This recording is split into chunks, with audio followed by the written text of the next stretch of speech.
Parabéns pra você também.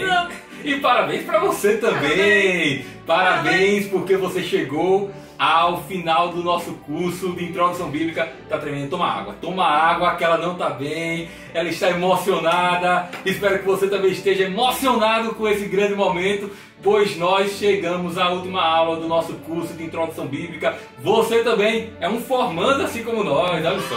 Que emoção, não é? Um momento grande emoção. de muita emoção.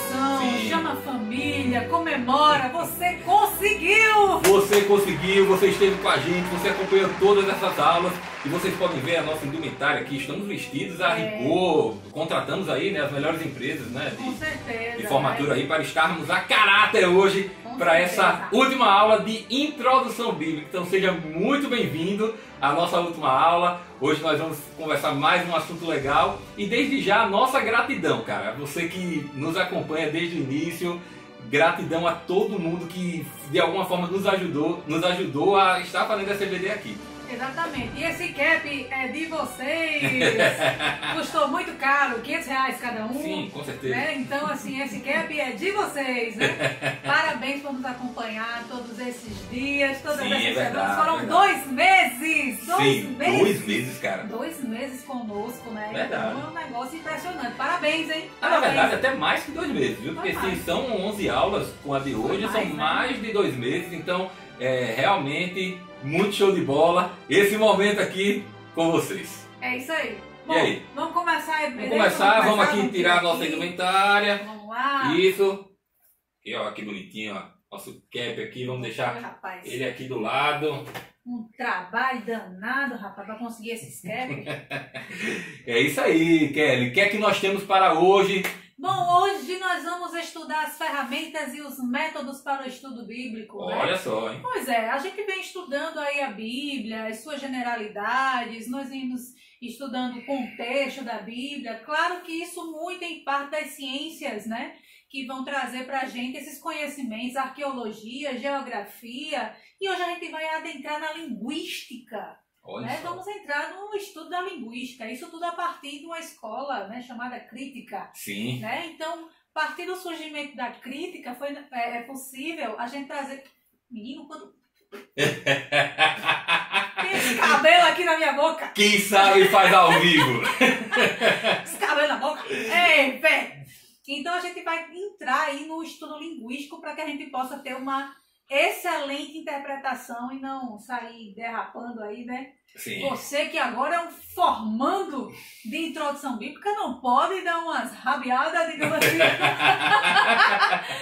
no estudo, né? Na interpretação. Então, a última parte do nosso estudo vai focar no estudo linguístico da Bíblia. E a partir desse estudo a gente vai saber interpretar corretamente e perceber que a Bíblia possui gêneros, estilos e figuras literárias diferentes. É verdade, Kelly. E lá pro final a gente vai ter alguns avisos para você. Então hoje você não pode deixar de ficar até o final da nossa EBD. Ainda tem mais surpresa, ainda tem mais avisos aí para vocês até o final da nossa EBD. Mas vamos lá. Começaremos pelo primeiro tópico desse nosso estudo aí do processo de interpretação bíblica, que é falar sobre os gêneros, estilos e figuras literárias da Bíblia.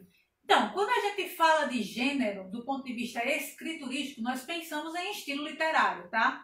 Na medida em que se conhece a gama desses estilos e os tipos de literatura, também interpreta-se melhor a Bíblia. É Sim. Por isso que serve esse estudo, para a gente poder interpretar melhor a Bíblia. Legal. Então, a Bíblia foi escrita num ambiente com formas próprias de literatura, estilos de linguagem, tornando-se necessário, então, o estudo dessas formas antigas de transmissão da palavra. Tá, gente? Então, a gente já vem falando isso, né? Sim. Autores bíblicos viveram dentro de um contexto, de uma história, né? Então, a partir disso, a gente também vai interpretar de uma maneira correta a partir do momento em que a gente entende esse contexto, entende esse tipo de literatura. Perfeito, certo? Perfeito. E aí a Bíblia vai trazer alguns gêneros que são bem mais evidentes, né? Sim, Quais são esses gêneros? Diga aí, olha só, vamos começar aí, letra A, você vai acompanhar no seu slide em casa, o gênero jurídico aí, né? Mas não é possível. Sim, gênero já jurídico. Tinha gênero jurídico. Olha só, a questão da lei, né? Com certeza, né? A Bíblia ali, principalmente no Antigo Testamento, ela traz muito essa questão da lei, né? Associado principalmente a uma boa parte dos 5 primeiros livros da Bíblia, Juízes, né? Não. Olha só, Juízes, que piadinha, que piadinha. Não, ele tá ali muito ligado ao Pentateuco, cara, sabe? Assim, a gente tem 2 tipos de leis que a gente pode compreender e achar no texto bíblico, né? O primeiro deles são as leis apodíticas, né? O que é isso? As leis apodíticas são realmente onde os mandamentos são iniciados, com uma cláusula proibitiva, ou então, assim, a palavra não em si. Não.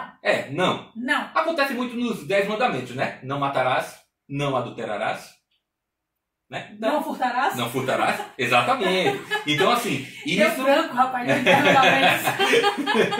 oh, meu Deus. Mas você vê, cara, que realmente a Bíblia ela traz esse caráter, né? A gente vê muito, não só nos 10 mandamentos ali, mas a gente vê muito esse caráter, assim, apodítico, né? Um caráter realmente que vai trazer aí, a então, proibição. Quando a sua mãe fala, não faça isso, ela está sendo apodítica. Exatamente, Kelly, exatamente. Contextualizando para vocês aí tá esses vendo? conceitos. O segundo tipo aí jurídico pra gente são as leis causuísticas, onde O que são é isso? O que é isso? onde são apresentadas aí por uma condição que origina determinada situação. Tipo, são leis dadas para situações específicas. Vamos abrir aí, Tá abre aí, Kelly. Vamos lá. Levítico 9, 20, aliás. Que é Isso. isso, rapaz? Que é isso, rapaz? Eu não estou entendendo. Levítico 20, Levítico. de 9 a 18, 20 e 21. 20, de 9 a 18. Sim, 20, de 9 a 18, 20 e 21. Ah, é uma lei bem condicional, né? Isso. Se um homem amaldiçoar o seu pai ou sua mãe, será morto. Se um homem alterar com a mulher, seu próximo será morto. Aí depois tem, se um homem tiver relações com a nora, ambos serão mortos. Isso. Se também um homem tiver relações com outro homem, será... Então, sempre aparece a partícula se. É uma condição, né? É uma causa, né? Sempre tem uma causa para que essa lei possa ser aplicada. Por isso que... Reação e reação. Exatamente. Se você fizer, vai acontecer assim, né? Exatamente. Então é uma lei ó, se fizer... Exatamente. Então, assim, ali no Antigo Testamento a gente tem muito esse gênero jurídico lá no nosso texto bíblico. Legal. O segundo é o narrativo, Kelly. O narrativo é uma narração ou é o Galvão Bueno narrando? Ronaldinho! Seria ele? Não. Não é. Olha o que ele fez. Não é Pois Galvão, não é. Bom, nesse gênero, gente, é um pouquinho diferente do que a gente conhece, né? De um historiador atual, tá? Na realidade, ele vai trabalhar de uma forma diferente. É uma história contada com o intuito de transmitir uma mensagem, uma teologia. Então, existem diversos tipos de narrativa no texto bíblico que nós vamos falar agora. Exatamente. Então, nós podemos destacar a epopeia. Sim, rapaz, eu fiquei pensando agora você falando, a gente tem a Bíblia narrada pelo Cid Moreira. Você já pensou narrada ali por Galvão Bueno, como seria? Só emoção. Olha o que ele fez, Moisés, Abriu o mar! Josué estava lá com ele, olha só que maravilha, viu? Ok, vamos continuar. Faraó! Né? Bom, vamos continuar. Para um pouquinho da besteira. E vamos continuar. Bom, um tipo de narrativa que nós encontramos na Bíblia é a epopeia. A epopeia, digamos assim, é aquela que é emoção, tá, gente? Isso. Porque ela narra os feitos da vida de um herói nacionalista. Exatamente. Ou um protagonista, uma pessoa que por vezes vai se tornar um padrão para os outros. E aí um exemplo disso, Abraão, Gideão, Davi, Sansão, né? Exatamente. Enfim, né? Então realmente era aquela epopeia, tá? Exatamente, né? O gênero narrativo, exatamente. No gênero narrativo nós ainda continuamos falando sobre o épico, né? Além da epopeia, a gente também tem o épico. O épico são onde as narrativas contêm uma série de episódios centralizados numa pessoa ou num grupo de pessoas que vão fazer façanhas militares, né? Ou eventos de milagres, né? E aí um bom exemplo disso é a peregrinação realmente dos israelitas no deserto e a conquista de Canaã, né? É um grande épico, né? Se a gente for pegar, dava pra fazer um grande filme aí, né? Como a gente já tem alguns filmes. Já tentaram fazer, mas foi uma desgraça. Não tem muita coisa boa nesse tipo aí, não. Pois é. Um outro tipo de gênero que nós encontramos aí é gênero, né? Narrativa, no caso. Um aspecto do gênero narrativo, né? Isso. Então, outro tipo de narrativa que nós encontramos no texto bíblico é a tragédia. Sim. É isso mesmo. Você que gosta de drama. Bom, ela vai narrar a decadência do indivíduo, do apogeu ao desastre. Então, a gente encontra essa história, por exemplo, na vida de Sansão, o próprio Saul, Sim. Salomão, que Sim. terminou tristinho, né? Pois é. Triste. Então isso aí é uma tragédia. É certo? verdade, é verdade. Desculpa falar rindo. Mas olha só, nós temos por último aí, no aspecto narrativo, o romance, né?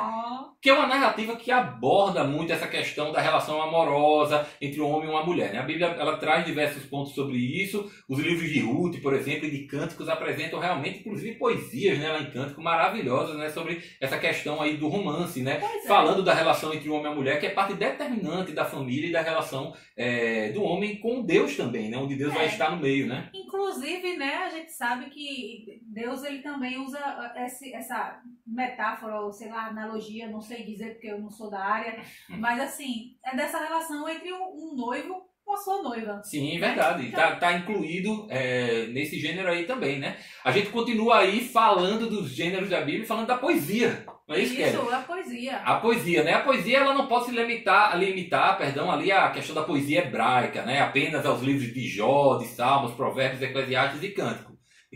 Não fica só ali, né? A poesia também no Pentateuco, a poesia nos livros poéticos de várias formas, né? E uma coisa interessante, Kelly, é que na poesia ocidental existe a força da métrica e da rima. Não é? Né? Que está muito presente ali também na Bíblia. Né? Na poesia oriental, a repetição e o ritmo se unem para tornar uma passagem duplamente memorável. Né? Essa é uma característica realmente muito grande ali no texto bíblico. Né? É repetitivo, né?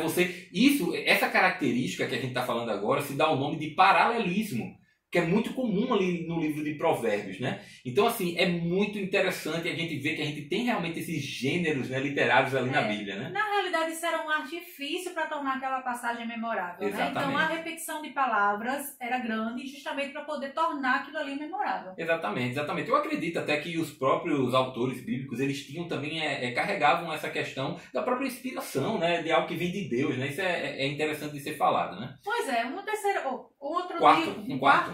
quarto tipo de gênero que nós encontramos é a literatura apocalíptica. Gente, a literatura apocalíptica a gente já falou algumas aulas atrás, tá? Ela é carregada de símbolos, imagens, visões, revelações, e ela apareceu com maior frequência nos momentos de grande perseguição entre judeus ou cristãos. Então, nela, a gente percebe um estado de tensão entre justos e ímpios, né? E aí tem aí uma recompensa para esses dois grupos. Aquele que caminha bem, recompensa boa. Aquele que caminha mal, recompensa má. Então, no Antigo Testamento, esse tipo de literatura vai aparecer no livro de Daniel. E no Novo Testamento, no livro de Apocalipse. O nome é Apocalipse. Exatamente. Mas, gente, foi justamente no período interbíblico onde essa literatura, esse tipo de gênero mais surgiu, tá? Então, a gente vai encontrar uma proliferação desse gênero aí no tempo do período interbíblico, justamente por conta da perseguição que os judeus estavam passando e também por causa do silêncio de Deus, né? É verdade, a gente falou bem sobre isso, né? É muito interessante quando a gente vai trazer alguns assuntos aqui, a gente vê o quanto a importância dos assuntos anteriores que a gente citou, né? E agora, muito interessante ao falar do gênero apocalíptico, a gente fazer essa referência ali ao período interbíblico que a gente estudou, né? E foi assim que foram surgindo aquelas literaturas várias de pseudepígrafos, né? E apócrifos e etc. Mas, gente, o objetivo principal da literatura apocalíptica era mais do que conter previsões, mas ser verdadeiros tratados de fé com o objetivo de confortar os fiéis perseguidos e exaltá-los a viver na fé. O próprio Apocalipse é um filme onde tem... É um livro. Mas tem um filme, viu? Mas tem um filme do Apocalipse. Não é bom. Então, não é bom. Então não vale a pena falar, não é? Não é bom. Não é bom. Mas olha só, o livro do Apocalipse, a mensagem principal dele é a esperança, né? É a esperança. Então, realmente... E conclamar todo mundo a viver na fé, a não se afastar da fé. Exatamente, perfeito. A gente tem também um quinto elemento aí, gênero aí bíblico que a gente tem a trazer para vocês, é a literatura sapiencial. O que é isso? São sapos. São os, vamos dizer, os textos de sabedoria, né? Alguns podem confundir, inclusive, a poesia com a sabedoria, né? Mas a gente já viu essa questão da poesia. Agora a gente está falando da literatura sapiencial, a literatura que vem realmente dos sábios, né? Toda a literatura sapiencial tem um caráter poético, mas nem todo texto poético pertence à literatura sapiencial. Então é bom a gente fazer essa diferença. A gente pode encontrar esse tipo de sabedoria do simples, a sabedoria do cotidiano lá no Provérbios, Sim. né? Que é muito... engraçado, porque traz ensinamentos cotidianos, Sim, né? Da sim. vida. Sim, perfeito. A gente também tem a sabedoria que vai refletir uma questão, vamos dizer, a crise, né? Ali da... Crises de fé, de né? fé, Como a né? Em gente Jó. encontra em Jó. Em Pois Jó, é. né? Isso é muito interessante também. E uma sabedoria que reflete a crise na própria sabedoria. Eita, Que é Salomão! Salomão, lá em Eclesiastes, né? Vaidade, tudo é vaidade. Cara, é muito legal isso aí, né? Então, Corria atrás do vento. exato, corria atrás do vento, é isso aí. Então, muito mais do que os profetas, os sábios incomodaram as estruturas religiosas do seu tempo e até hoje incomodam aqueles que realizam realmente uma leitura moralista do Antigo Testamento, né? Desculpa incomodar, gente. A minha sabedoria é uma coisa. Mas vamos lá. Essa piadinha, tem que tirar essa piadinha, né? Tire, Desculpa, pode tirar, desculpa. pode tirar aí. Mas nós chegamos aí Foi mal. a falar dos evangelhos. Os evangelhos também é mais um gênero bíblico aí que a gente tem a trazer para vocês, né? É importante dizer que os evangelhos não são uma biografia de Jesus, tá, Não. gente? Na realidade, ele vai contar, sim, parte da história, certo? Mas também alguns tratados, assim, biográficos, né? Acerca da vida de Cristo. Mas, gente, na realidade, o propósito dos evangelhos é mostrar os ensinamentos de Cristo, tá? Então, assim, eram as suas palavras e o conteúdo da sua doutrina é que é o registro do Evangelho. E Perfeito. não contar a vida de Cristo, Perfeito, né? perfeito. Se a gente for olhar a infância de Cristo, ela é narrada em um versículo só. Uhum. Que ele cresceu em graça. Só. Mas depois não vai falar nada, né? Em relação à vida realmente de Cristo. Então, o foco dos Evangelhos era realmente mostrar a importância de Cristo para a comunidade, bem como os seus ensinamentos e a doutrina que ele acabou gerando ali naquele momento. Perfeito. Então a gente pode perceber isso lá no texto de Lucas 1, de 1 a 4. Um texto que a gente até já E leu até aqui. em João 21, 25, né? Também ele fala sobre isso. Lucas 1, de 1 a 4. Vamos E eu lá. vou abrir João 21, 25. Para você que semana passada sabe que a gente não abriu muito a Bíblia. Na verdade, nem abriu, né? Porque Não foi bem abrimos. histórico. Hoje, mais Bíblia aí pra gente. Abriu Vamos lá, Lucas 1, de 1 a 4 e eu vou ler João 21, 25. Lucas 1, de 1 a 4.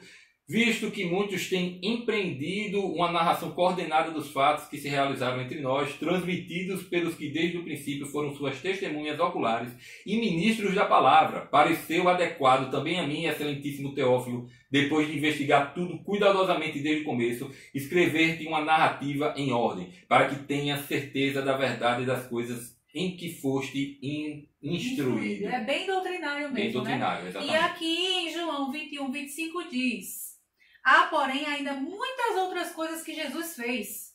Se todas elas fossem relatadas uma por uma, penso que nem no mundo inteiro caberiam os livros que seriam escritos. Olha só. Então, na realidade, os evangelhos não têm essa função biográfica, tá, gente? Certo. É de mostrar tudo o que Cristo fez. Mas o foco é no conteúdo da palavra de Cristo. Perfeito, Kelly. Vamos embora, né? Faltou falar só isso aqui que vai sair no slide de vocês. Representam, na verdade, a pregação sobre Jesus Cristo encarnado na atividade da igreja primitiva com ações de louvor. Perfeito. É isso aí. Isso aí é bem uma síntese do que a gente falou, né? Um outro gênero que a gente tem é o gênero epistolar, Kelly. O que seria o gênero epistolar? Não sei. Sabe sim. Esse é um tipo de literatura que era muito comum no Império Romano e ele tornou-se assim depois útil dentro assim dos objetivos canônicos, né? A gente já falou sobre o que é canônico, você já sabe disso. Então, uma epístola não é simplesmente uma carta. É uma carta mais longa. Exatamente, não é uma carta, né? Ela na verdade, assim, ela não pode se falar que, na verdade, ela tem uma natureza apenas pessoal, né? A gente não pode falar isso. Na verdade, numa epístola existe uma variante de temas abordados em forma sistemática, na forma de uma circular dirigidas a várias comunidades, como por exemplo... memorando, né? É um memorando ali, por exemplo, como é escrito ali, né? A epístola aos Gálatas, né? Dirigido não apenas a uma comunidade, mas às igrejas todas ali da Galácia, né? Exatamente. Isso é bastante interessante. Entretanto, é interessante a gente também falar uma coisa. O uso de algumas cartas menores dirigidas a indivíduos por igrejas e a eles ligadas por exemplo, né, a carta de Paulo a Filemon, ali, né? Ela foi lida e conservada pela igreja ali de Colossos, né? Então, assim, isso aí fez desaparecer essa distinção entre carta e epístola. Né? Isso é bem interessante ser falado, principalmente em virtude da autoridade que o apóstolo Paulo exerceu sobre essas comunidades. Engraçado, né? Porque até aquelas cartas ou epístolas que tinham conteúdo pessoal, que, né, Filemon é conteúdo pessoal, tá lá Paulo tentando convencer Onésimo a aceitar Filemon de volta. Ou, é o contrário.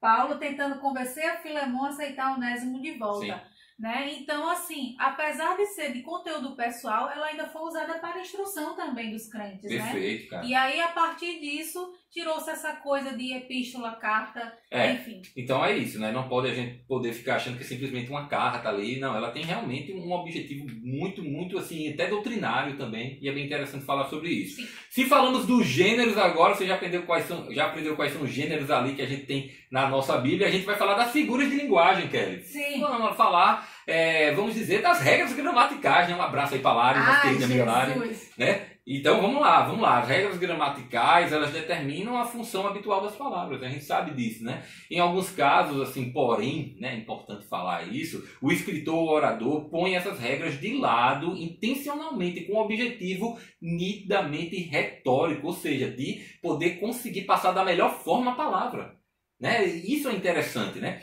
A língua hebraica, entretanto, não trata da mesma forma que as línguas ocidentais.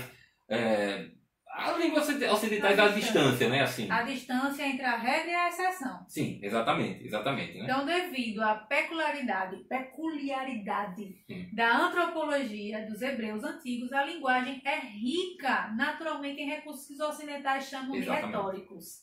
A Bíblia, tanto no Antigo quanto no Novo Testamento, contém centenas dessas figuras e analisaremos as principais. Exatamente. A gente vai começar por uma muito, mas muito conhecida, que é a metáfora. É engraçado, né? Porque assim, a língua portuguesa, ela não tem essa riqueza que as línguas orientais têm, né? Sim, é verdade. Então a gente perde muita coisa, mas muita coisa na tradução do hebraico e do grego para o português. Perfeito. A gente vai começar aí, né? A primeira figura de linguagem que a gente vai trazer para vocês é a metáfora, Kelly. Vocês conhecem, vocês já estudaram isso na escola? Sim, a metáfora é uma figura de linguagem que um objeto é assemelhado a outro objeto, afirmando ser o outro ou falando de si como se fosse outro. É aquela, vamos dizer, alegoria, né? Que você usa ali para poder explicar algo, né? Então vamos abrir aí João 10:9 para a gente poder dar um exemplo aí para vocês biblicamente. 10:9. Abram aí, João 10:9. Eu sou a porta. Se alguém entrar por mim, será salvo. Entrará, sairá e achar pastar. É Jesus usando, né, a porta como uma metáfora para explicar, né, ele que ele é a porta, né? Isso é muito Mas interessante. será que ele é uma porta? Se você escutou o podcast da Juventude Batista do Farol, você vai saber do que a gente está falando, né? Exatamente. Já né? João 15:1, ele fala de um outro eu sou. Sim. Eu sou a videira verdadeira e meu pai é o lavrador. Exatamente, ele usando uma figura da agricultura, né, a videira, para poder falar ao povo, né? E isso é bastante interessante, porque Jesus, a gente vai ver lá no final que outro gênero é a parábola, ele fazia muito isso, né? Ele usava aquilo que era do contexto do povo, comum, do cotidiano. Uma linguagem simples, exatamente, que eles entendessem, né? Exatamente, mas a figura de linguagem aqui é a metáfora, é realmente em cima do termo, da palavra, né? A videira, a porta. Olha outro eu sou. Né? João 6,51. Eu sou o pão vivo que desceu do céu. Sim, legal demais. Então, assim, a gente já viu aí, vai abrir algum outro texto bíblico? É o Salmo 18:2. Abra aí, vamos ler todos aí que estão para o pessoal. 18, a última EBD, meu filho, tem que ter Bíblia. Vai lá. Salmo 18:2. O Senhor é a minha rocha, a minha fortaleza, o meu libertador, o meu Deus, o meu refúgio, o meu rochedo em que me refugio, o meu escudo, a força da minha salvação, meu alto refúgio. Olha, que legal. Claro, né? que Deus não é uma fortaleza nem um escudo, né? Que legal. Olha só, gente. Então, assim, são vários exemplos aí, né? Na verdade, são exemplos de quando várias metáforas se unem em uma sequência narrativa, né?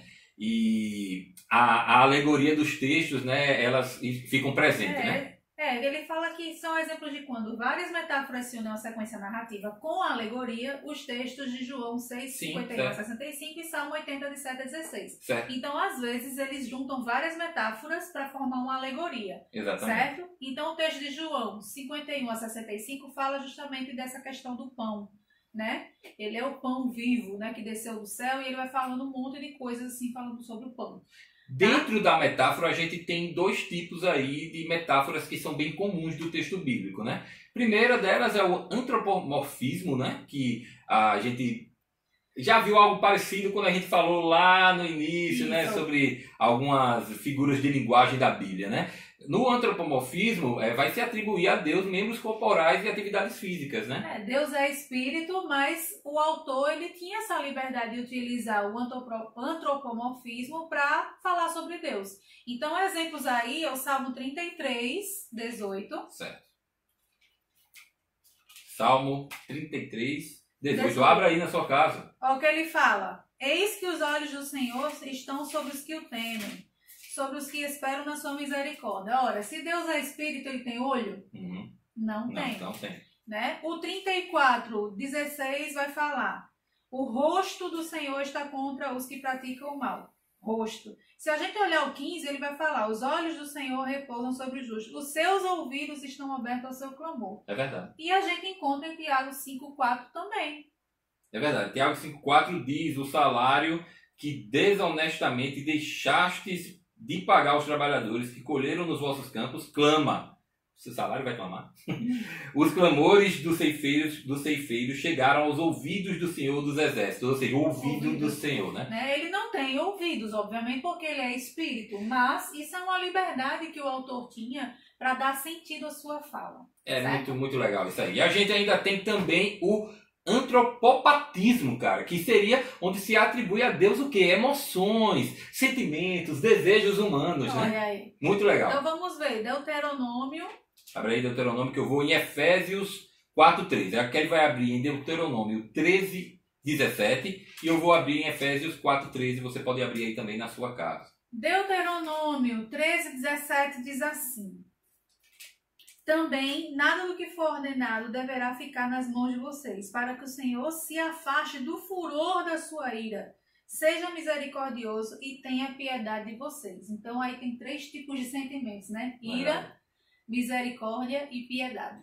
Efésios 4:30, que vai dizer: e não entristeçais o Espírito Santo de Deus, com o qual fostes selados para o dia da redenção. Tristeza. Falando aí de quando Deus até se desagrada, com o nosso pecado, né? Exatamente.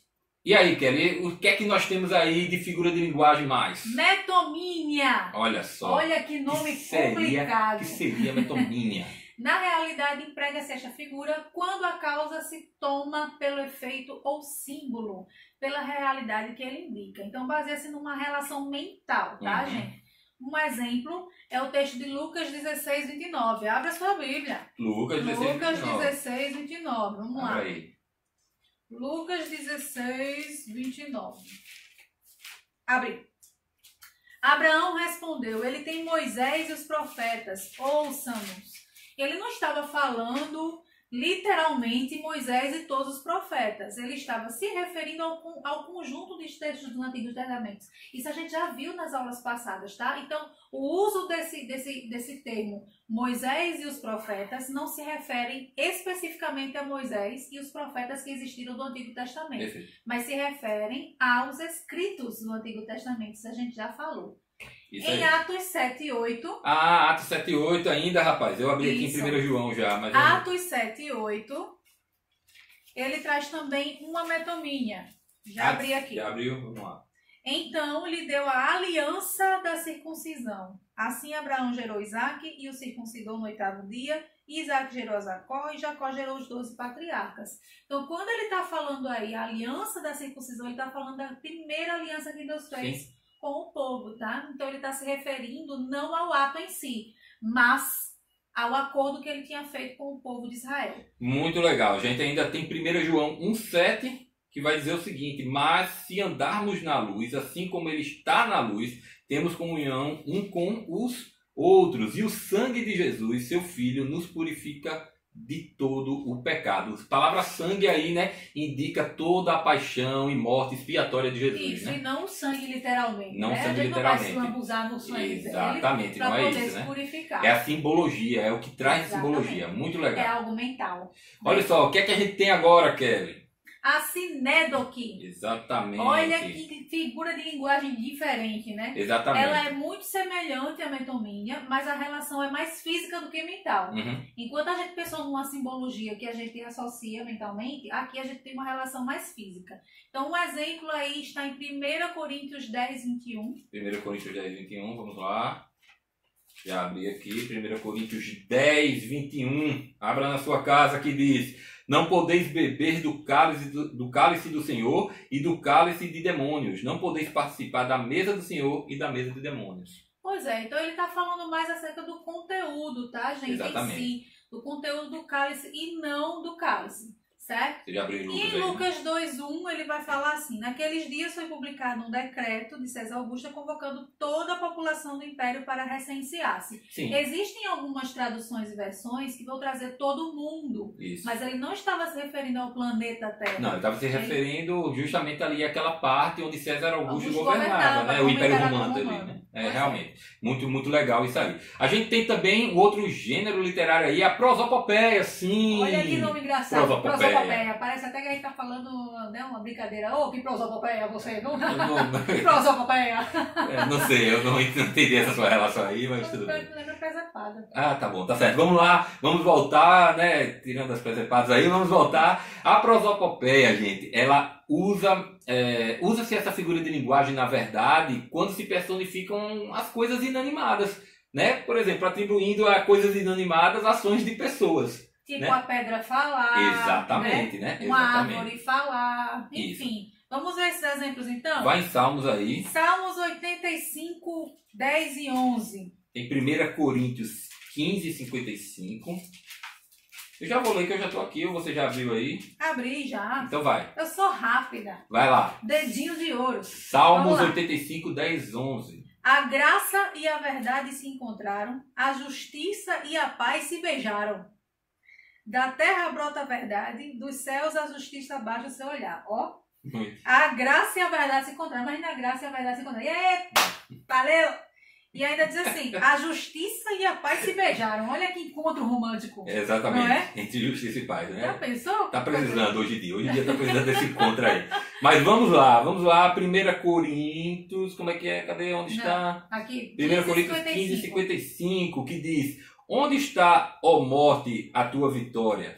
Onde está, ó morte, o teu aguilhão? Olha só. aí, tá vendo? Até parece que a morte tem realmente aquele cajadinho, né? Exatamente, né? Negocinho. Se atribui, né? Realmente a um ser inanimado, né? Uma característica. Muito interessante isso aí. 1 Pedro 2,8. Vai dizer assim, e pedra de tropeço e rocha de ofensa. São estes os que tropeçam na palavra, sendo desobedientes, para o que também foram destinados. Então ele está chamando aí a pedra de tropeço. Já pensou? Aquela pedra que você tropeça?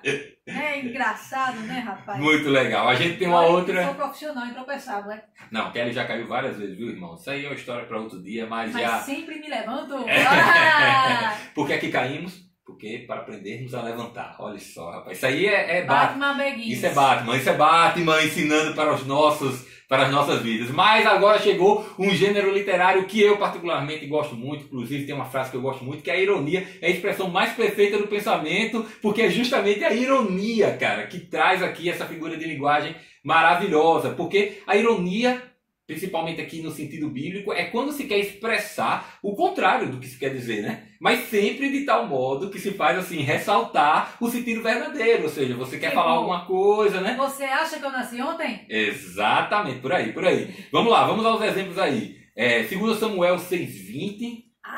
Esses textos são maravilhosos. Abram, por favor. 2 Samuel 6:20. Abram aí na sua casa. 2 Samuel 6,20.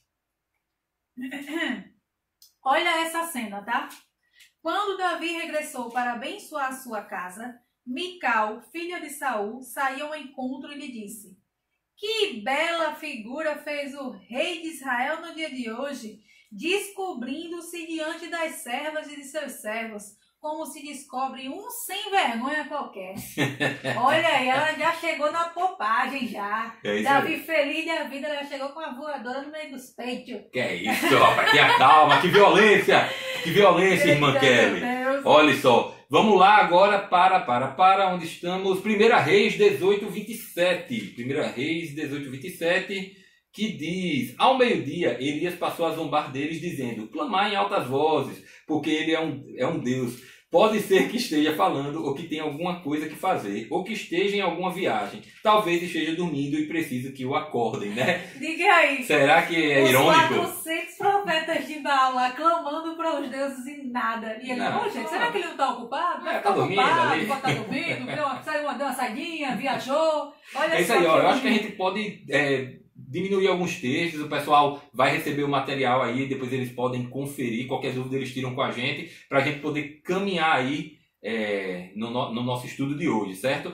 A gente tem agora, depois da ironia, a hipérbole. Eu particularmente gosto demais da hipérbole porque eu uso direto. Sim, tá? Então, ela apresenta uma coisa grandemente aumentada ou grandemente diminuída do seu tamanho real para apresentá-la viva à imaginação. Sabe aquela coisa tipo assim, eu estou me afogando em minhas lágrimas. É um negócio exagerado. Eu estou há 300 horas me esperando. Isso é a hipérbole, tá, gente? Então, alguns exemplos nós temos aí, Deuteronômio 1:28. Aí. E eu vou abrir Salmo 6:6. Só para a gente ter uma ideia do que eu estou falando. Tá, Deuteronômio 1:28. Aqui, vamos lá. Deuteronômio, abra aí na sua casa, meu amigo. Minha amiga, Deuteronômio 1:28. 1:28, que diz: para onde estamos subindo? Nossos irmãos nos fizeram perder a coragem, dizendo: o povo é maior e mais alto do que nós. As cidades são grandes e fortificadas até o céu. E também vimos ali os anaqueus. A cidade não chega até o céu, né? Não chega até o céu. É uma grande hipérbole aí, né? Agora olha Salmo 6:6. Pega o lenço que é triste. Ele diz assim: estou cansado de tanto gemer. Todas as noites faço nadar o meu leito, de minhas lágrimas o alago. Olha, já ele chora tanto que ele consegue nadar. Olha que exagero, né? Olha só, então, isso realmente é para fazer a intensidade do que ele está exatamente. querendo dizer. Vamos ler um texto aqui só do Novo Testamento, para a gente deixar registrado. Mateus 19:24. E outra vez, olha só, é uma passagem, inclusive, né, bem interessante de ser falada. E outra vez vos digo que é mais fácil um camelo passar pelo fundo de uma agulha do que um rico entrar no reino de Deus, né? É bem interessante, né, o camelo passar por uma agulha. E alguns estudiosos falam, né, que o camelo podia ser um pedaço de linha, na verdade, né? Mas sendo que bem grosso. Sendo que bem grosso. De não conseguir realmente passar. Não Exatamente. Como passar. Então, assim, há uma discussão se seria um hipérbole ou não, porque não tem exatidão se realmente qual era o verdadeiro sentido, mesmo né? Que for mas mesmo linha, que seja uma linha, ele já está exagerando. Mesmo que o sentido seja um camelo real, ou que seja a linha ali, o camelo, né? É interessante realmente. Eu sou um camelo, um animal camelo. Né? Eu acho muito mais fácil ele estar falando realmente da linha, né? Da lã, como tinha ali antigamente. Também tem aquela versão de que a agulha era a porta, uma Sim, porta bem uma pequenininha. Porta bem pequenininha, verdade. Ali no muro da região e que o camelo realmente não passava. Exatamente. É muito interessante porque você vê que nos dois termos, no camelo e na agulha, você pode ter diferentes tipos de interpretação. Olha só como é interessante. E ainda assim exagerado. Exagerado. Olha só como é interessante você ver esses contextos bíblicos, tá bom? Mas a gente tem mais um gênero literário aí que é o paradoxo, né? O paradoxo seria uma afirmação aparentemente absurda, contrária, né, ao bom senso, no caso, né? E assim, ela vai se caracterizar pela união de duas ideias opostas numa mesma sentença, de forma proposital, né? Uma sentença, perdão, de forma proposital. Isso é muito interessante, certo? Por isso não é o mesmo que uma contradição, tá? Vamos ali para Marcos 8:35. Kelly, abre aí para a gente ver. Marcos 8:35. Questão de paradoxo aí. Pois quem quiser salvar a sua vida, a perderá. E quem perder a vida por minha causa, por causa do Evangelho, esse a salvará. Ou seja, né, é um grande paradoxo, né? Perder para ganhar. Né? É bem interessante. Morrer para viver. A Bíblia ela tá cheia disso ali no Novo Testamento, né? Verdade. Essas antíteses ali, né, em forma de paradoxo. É muito legal, cara, isso aí. que é que nós temos agora, Kelly? Paranomásia. Olha só o que Não seria. é um continente, tá, gente? Mas enfim, a paranomásia consiste no emprego das mesmas palavras ou de palavras de sons semelhantes para produzir sentidos diferentes. Então, é muito baseado no som, tá? No fonema. Exatamente. Agora, usar essas palavras que têm sentidos opostos, digamos assim. Agora, tem uma curiosidade, uma coisa bem interessante para a gente falar sobre paranomásia. Olha só, se você abrir o texto de Mateus 8:22, abre aí, Mateus 8:22, vai dizer o seguinte: Jesus, porém, respondeu-lhe: segue-me e deixa os mortos sepultarem seus próprios mortos. A gente vê que tem duas palavras, né? A questão dos mortos, que elas são, na verdade, na tradução aqui da gente, elas são palavras, na verdade, iguais. Exato. Sendo que essa questão da paranomásia, ela tem uma importância muito grande quando você vai para o texto, na verdade, a verdadeira tradução. Ela parece mais como um trocadilho, na língua original. Jogo de palavras, exatamente. Na língua original. Então, algumas paranomásias, obviamente, são perdidas durante a tradução do texto, tá, gente? Então, é importante a gente percebê-las no original. Vamos lá, para Isaías 5:7. Isaías 5:7, para a gente poder ver esse exemplo aí. Olha o que diz o texto. Pois a vinha do Senhor dos exércitos é a casa de Israel, e os homens de Judá são sua plantação predileta. Ele esperou justiça, mas houve sangue derramado, retidão, mas houve clamor por socorro. E é muito interessante a gente enfatizar isso, porque nesse texto o Senhor buscava juízo, que lá no hebraico, não é isso, né? No original, é o juízo que vai vir da palavra mispah, né? Mispah. Sendo que assim, na verdade, o Senhor buscava o juízo, mispah, mas viu opressão, que é mispak. Ou seja, são duas palavras, né, foneticamente sim, parecidas, né? Mispah e mispak, como vocês estão vendo aí no slide, né? Então, é muito interessante, né? E ainda tem um outro termo, né, ali, justiça e clamor. Justiça era de sedaká, exatamente. Enquanto que o clamor é de secar. Exatamente. Então, muito parecido.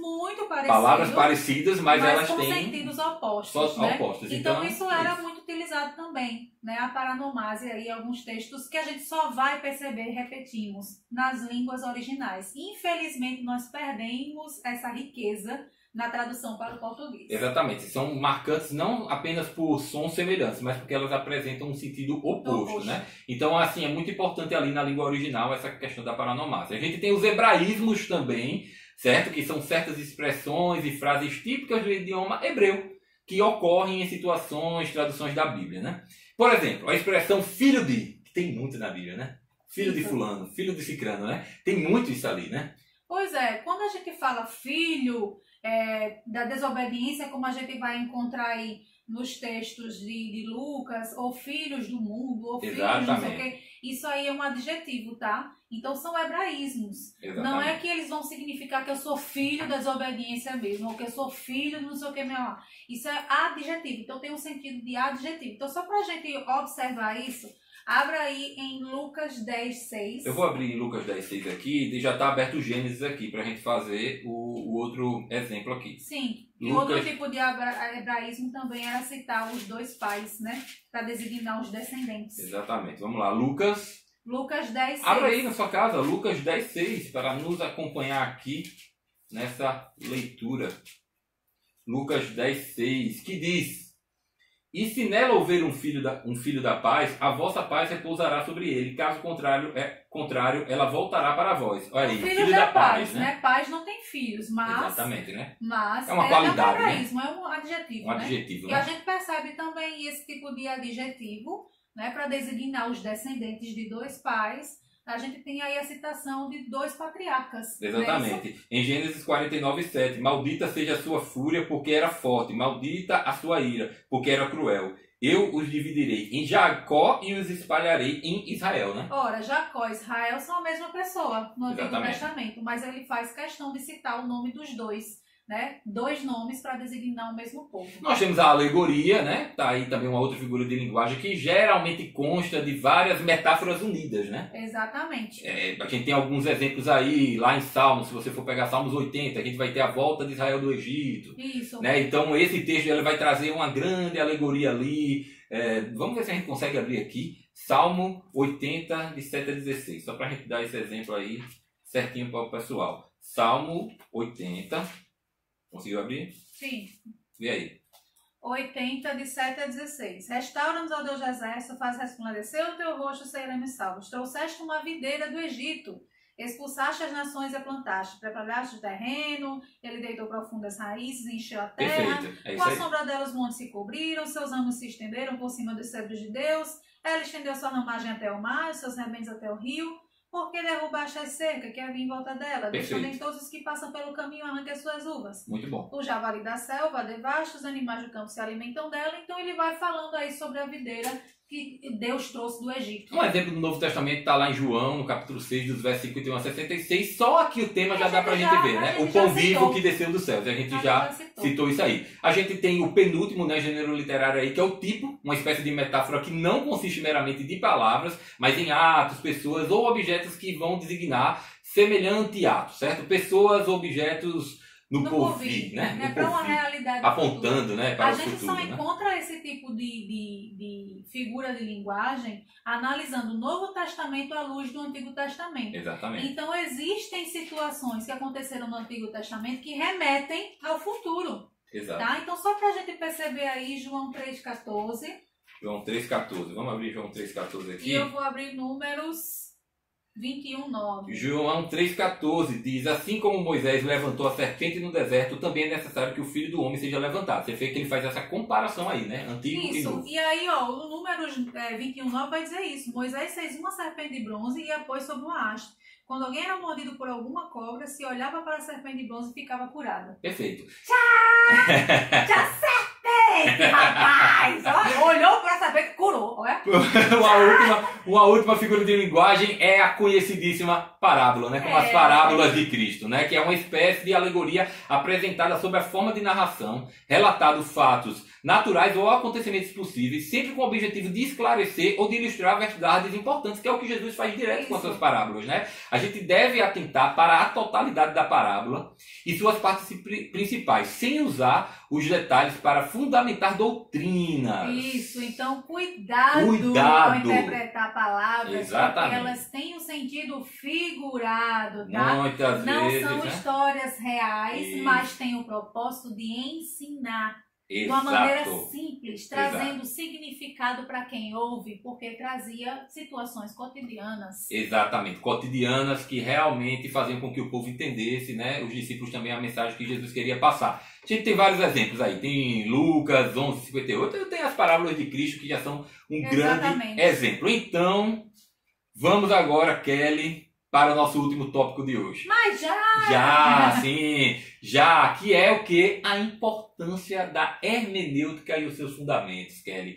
O que seria hermenêutica, Kelly? De onde vem esse termo hermenêutica? Então vamos lá, vamos pautar o chapéu para explicar. Vai colocar o chapéu aí para explicar? Já vai colocar. O termo hermenêutica vem da língua grega através da palavra hermenêutica, que significa interpretação. Muito bom, muito bom. Já botou, já tirou? Já tirei, porque eu já expliquei. É isso aí. Olha só, gente, a hermenêutica ela vai se aplicar aos estudos bíblicos, pois a Bíblia foi escrita numa época bem diferente da atualidade, a gente sabe disso.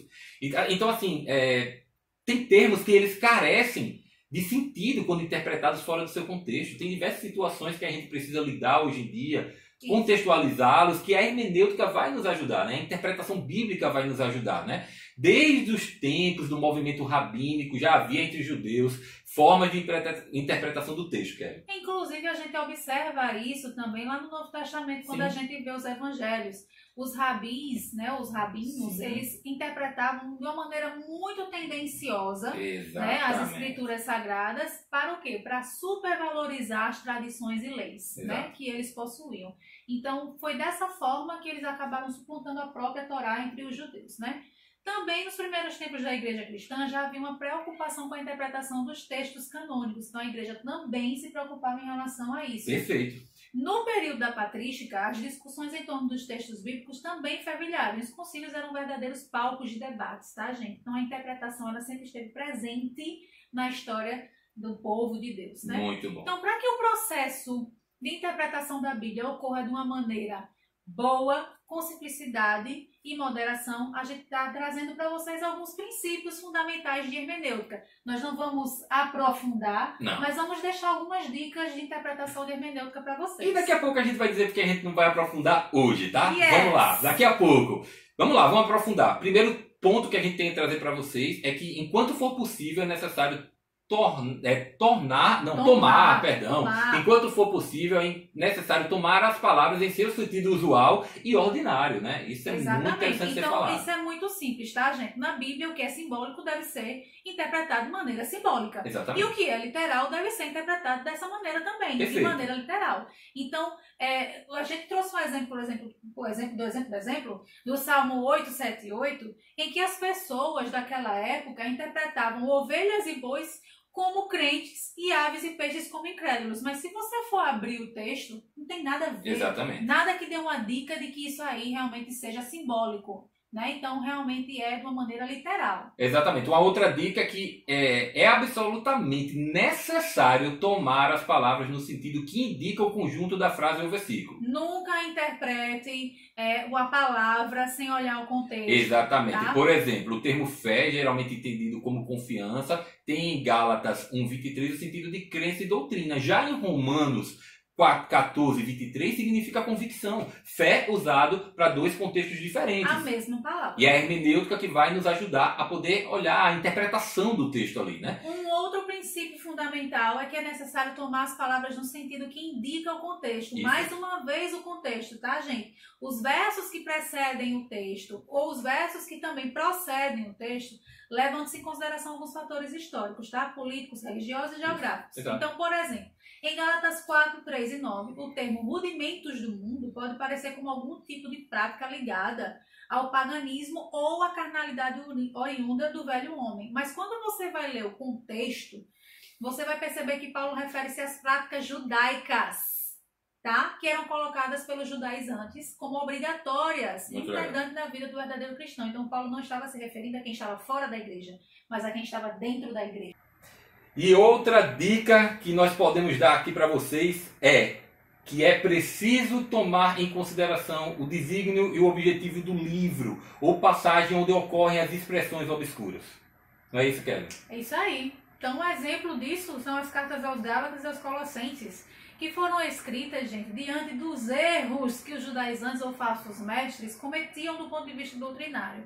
Então, tais cartas têm realmente o propósito de expor com clareza a salvação pela morte expiatória de Jesus Cristo, contrariamente do que eles ensinavam. Eles pregavam as obras, a observância de dias e cerimônias judaicas e a falsa filosofia. Tá? Então, é totalmente oposto à doutrina da graça que veio a partir de Cristo, né? É verdade, é verdade. E uma última dica para você aí, que com bastante cuidado é importante consultar passagens paralelas. O conjunto de passagens que combinam entre si pode levar o estudante da Bíblia ao conhecimento de uma doutrina ou de evidências sobre a vida de um personagem bíblico. Então, isso é uma coisa que a gente realmente precisa fazer no estudo da palavra, Com né? certeza, o seu estudo vai ser enriquecido se você olhar esses textos paralelos, né? Exatamente. Um exemplo de consulta das passagens paralelas está lá quando Paulo vai falar dos sofrimentos que ele sofreu por causa do Evangelho, né? 2 Coríntios 1, 23, 24, até 2, 1, 2 e 4 e Gálatas 6, 17. Você abre lá e você vai conseguir pesquisar isso e ver o quanto é importante. A gente tem que ter cuidado porque a gente falou sobre a unicidade da Bíblia, que ela é completa por si só. Então a gente tem que ter muito cuidado para não ler uma passagem e achar que ela às vezes signifique só aquilo mesmo. Em diversos momentos isso vai acontecer, mas em diversos momentos a gente tem que consultar as passagens paralelas para fazer um bom estudo da palavra. Exatamente. E nossa EBD está chegando ao fim. Está chegando ao fim. Está chegando ao fim. E temos uma surpresa? Não é possível. Não é possível, mais uma surpresa. Vamos lá, viu? Vamos lá, vamos voltar aqui com as nossas indumentárias aqui. Olha só, vamos voltar aqui. Vamos voltar a um momento. Arrumar, né? Meu Deus. Ah, Maria, eu devia ter botado o negócio depois. Que isso? Olha só, pessoal, voltaremos aqui à nossa indumentária de formatura com vocês. para dizer o seguinte, vocês viram que a gente falou sobre hermenêutica agora há pouco, e semana que vem nós vamos completar, vamos dizer assim, esse tripé da interpretação bíblica. Tripé? É um trio, né, que vem aí junto, que é hermenêutica, exegese e exegese, sim. Isso. E a gente vai estudar isso aonde, Kelly? Aonde? Vocês pensaram que tinham se livrado da gente? Não. Achou errado! Semana que vem estaremos com você para iniciar um novo estudo, um estudo sobre ética bíblica.